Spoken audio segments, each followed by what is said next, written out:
There's a growing buzz around the lightweight division in boxing, and all eyes are starting to zero in on what could be one of the most electrifying matchups the sport has seen in years. Shakur Stevenson and Gervonta Tank Davis, two names that carry serious weight in the fight game, might just be on a collision course. And if you ask promoter Eddie Hearn, this potential showdown isn't just a fantasy, it's within reach. According to Hearn, the only thing standing in the way right now is Stevenson's upcoming test against the dangerous William Zepeda on July 12th. If Shakur handles his business that night and comes out on top, Hearn is convinced that a fight with Tank Davis becomes not just likely, but inevitable. He's painting it like Davis has no other serious options left in the 135-pound division, at least when it comes to big money, big hype bouts. But dig a little deeper, and the picture isn't quite that simple. Despite what Hearn's saying, Tank Davis is far from boxed in. The man is still the king of the lightweight division,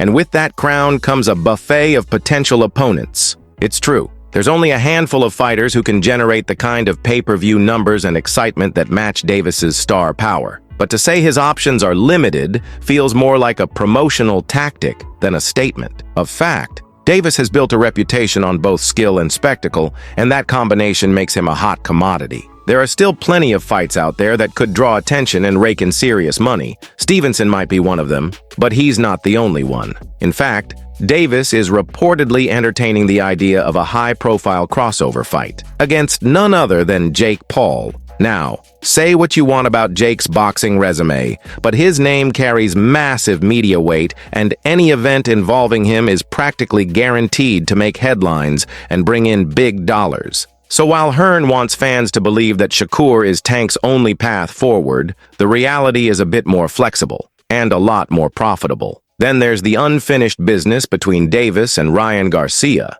That's a rematch that fans have been quietly, and not so quietly, demanding since the two met in a blockbuster clash that ended with Tank knocking Garcia out in dramatic fashion. But even though Davis walked away victorious, that fight left some lingering tension. And now, with Garcia back in the spotlight, despite his recent issues including a failed drug test, the idea of a second go-round between the two feels more realistic than ever. There are conditions, though. Davis has made it clear he won't entertain another catchweight scenario. If a rematch is going to happen, it has to be at 140 pounds with no tricks, no games, and a level playing field. And honestly, that might actually make the fight more appealing to fans who want to see what both guys can do at full strength. Financially and emotionally, that fight would still pack a punch. So again, the notion that Tank is cornered into only one viable opponent? That's a bit of a stretch. And if we're really opening up the conversation,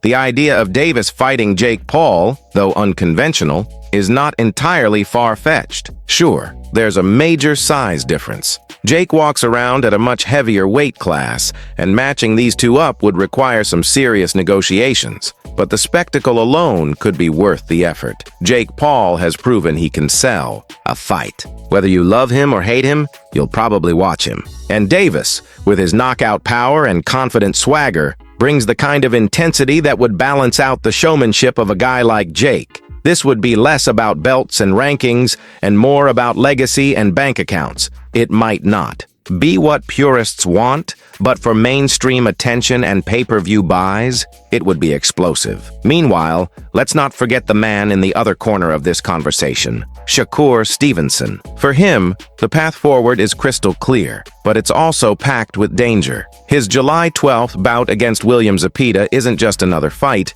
it's a defining moment. Zepeda is no slouch. He's aggressive, undefeated, and more than capable of giving Shakur a serious run for his money. If Stevenson wants to keep the dream of fighting Tank alive, he'll need to not only win, but look impressive doing it. This isn't the time for a tactical snooze fest or a controversial decision. He needs to dominate. He needs to show fans, critics, and potential promoters that he can command the spotlight and deliver on the hype. Because while his technical skills have been praised, often compared to greats like Floyd Mayweather and Sugar Ray Leonard, there are still questions about whether his style can sell in today's entertainment-driven fight world. That's really the elephant in the room for Shakur. He's brilliant in the ring, calculated, elusive, and intelligent, but not always thrilling. Fans want fireworks, not chess matches. and that has sometimes worked against him when it comes to landing the biggest fights and securing the highest paychecks.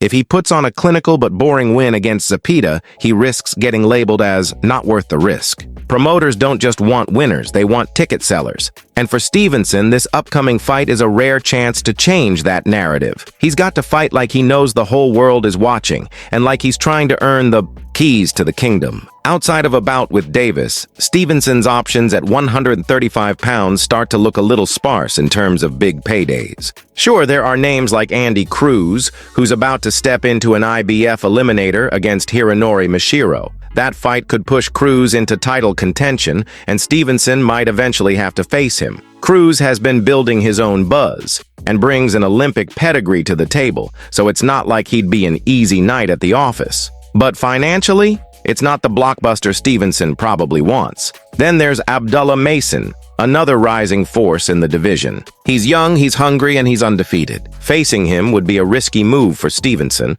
one that could seriously jeopardize his status without much reward if the payday doesn't match the danger.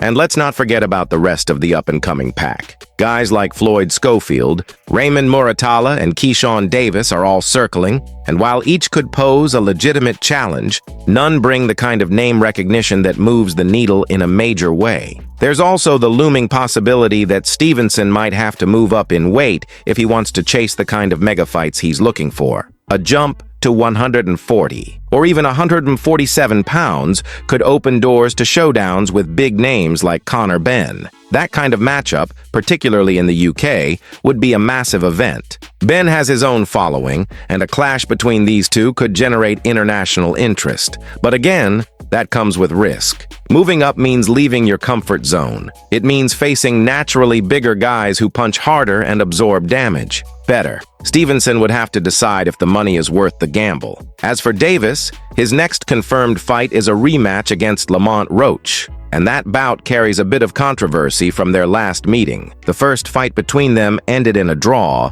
but many felt Davis did enough to get the nod. There was also the moment that had fans buzzing, a shot that looked like a clean knockdown but was ruled a slip by the referee. Those kinds of moments stick with fighters and they stick with fans. The rematch on August 16th in Las Vegas is Davis's chance to erase any doubt and put an exclamation mark on his claim to the title. If he dominates Roach, it gives him leverage. It says, I'm the guy to beat. Who's next? And that's the million-dollar question. Who is next? Eddie Hearn keeps pushing the Stevenson narrative, insisting that there are no better options for Davis. And maybe from a promotional perspective, that's partially true. A fight between Tank and Shakur would be massive. It's the kind of matchup that sells itself. Two undefeated champions, two distinct styles, two proud camps, both with something to prove. One is a master of explosive knockouts, the other a defensive genius. It's a chess match versus a street brawl.